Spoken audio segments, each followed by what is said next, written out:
a little bit about just sort of robot design in general. We're looking for robots that meet the criteria of the rubric while performing their game missions. And basically, we want to see a robot that is consistent and accurate. And the one thing that I will point out is that we don't actually care, or usually we don't actually know how well it actually does on the game table.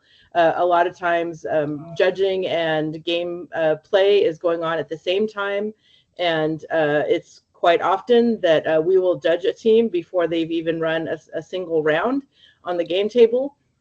And so it's kind of more about sort of the possibilities and what kinds of things they put into their design process, and their code and their building to sort of make their robot as robust and accurate and consistent as possible.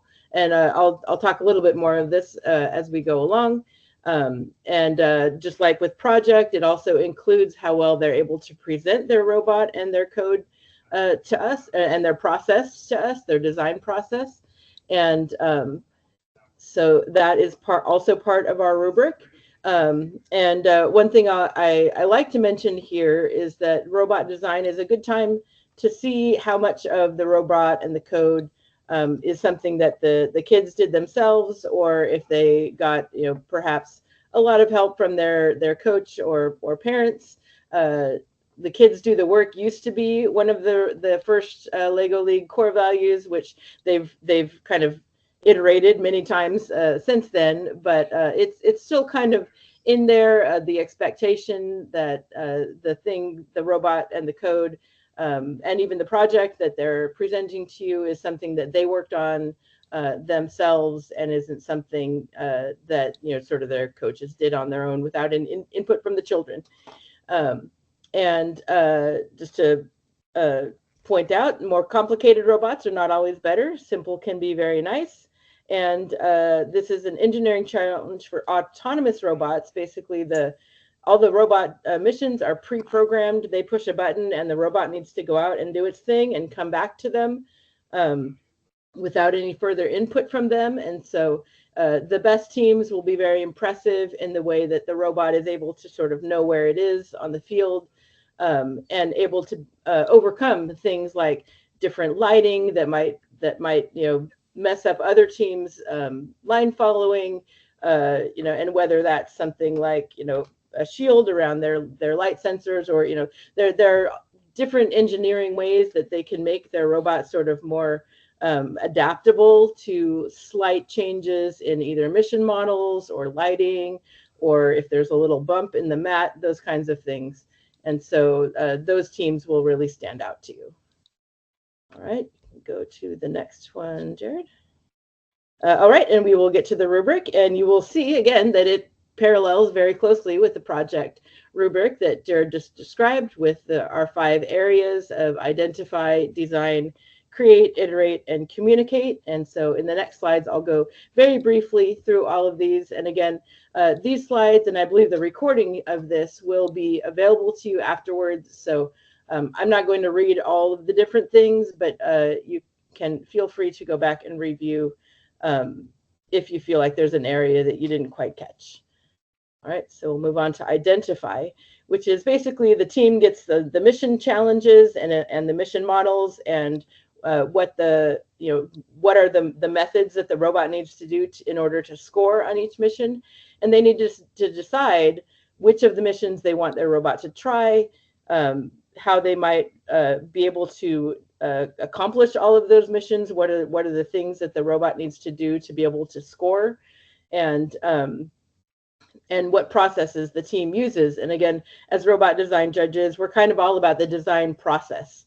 And so, they might have, printed out maps of the mission, the game field, and drawn, routes that the robot might take.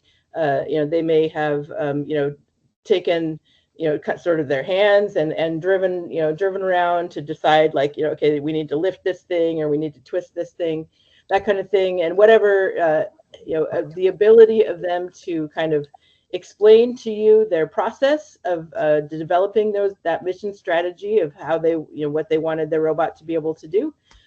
That's what is asked in the rubric, whether there's minimal, partial, or clear evidence of a mission strategy.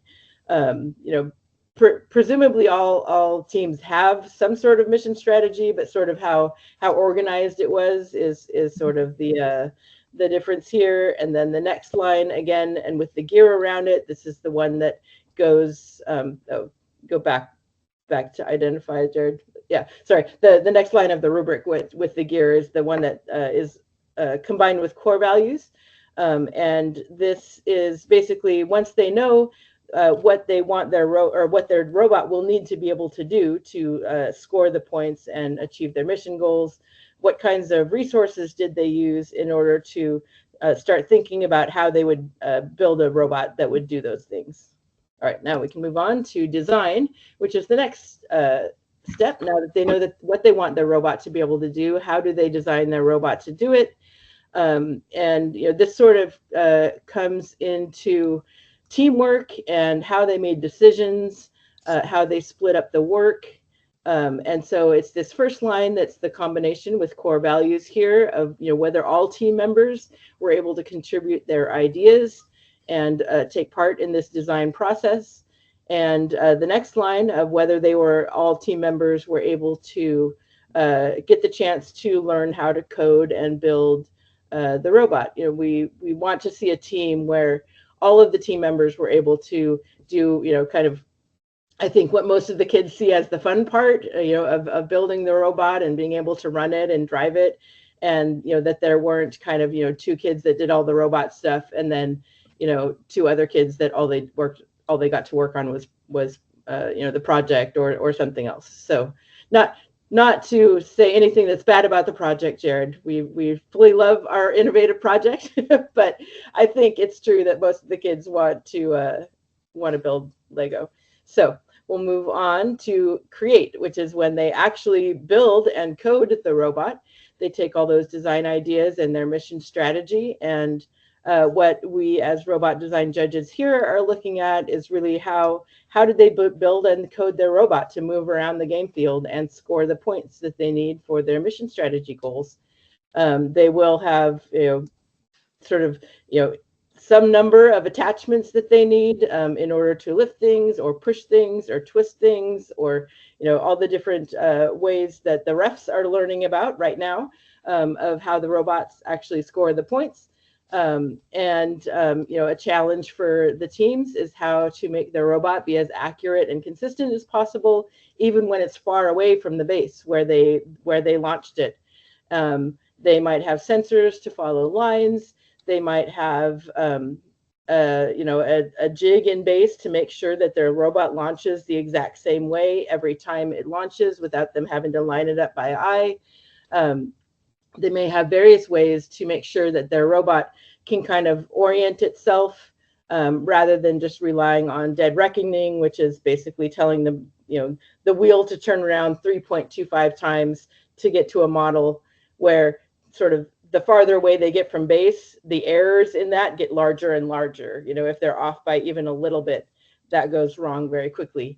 And then they should be able to hopefully show you their code. At the qualifying tournaments, they may not all have code to show the robot design judges, but if they don't, be sure to give that to them as feedback, because we're hoping that by regionals and certainly championships, they're bringing either a printout of their code or code on a laptop that we can see, because we can't evaluate code we can't see. And we want to be able to see if it has comments to make it easy for anyone to understand, and what kinds of code that they're making, and be able to ask them how it works and how does their code make their robot move, and have they incorporated things in there again to make it more robust to changes in the field, or things like the example I give here, like if they have a turn, they might decelerate before they get to the turn to make that turn more accurate, whereas other teams might not think of that.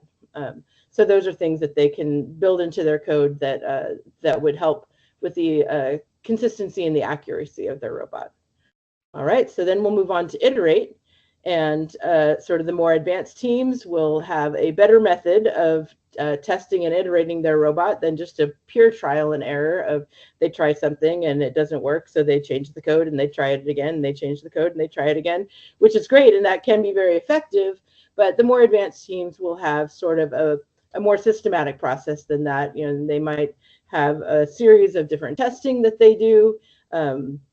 And it's fantastic if they have documentation of that testing. And then based on that testing, sort of just like in the project that Jared described, where they talk to experts and then what do they do with the feedback that they get? Hopefully they iterate their project. Hopefully as they go through and test their robot, they're also iterating their robot and finding places where improvements can be made. And you can see on the rubric here, it's minimal, partial, or clear evidence of repeated testing of their robot and code. And so, you know, they can explain it to you. But again, if they have documentation in an engineering notebook, that goes a long way to being clear evidence just on its own, because that's, you know, it's down there on paper and you can look. And some of them will have, you know, very, you know, a basic thing of, you know, all their missions and how many times it was successful. And some of them will have like Excel spreadsheets and graphs.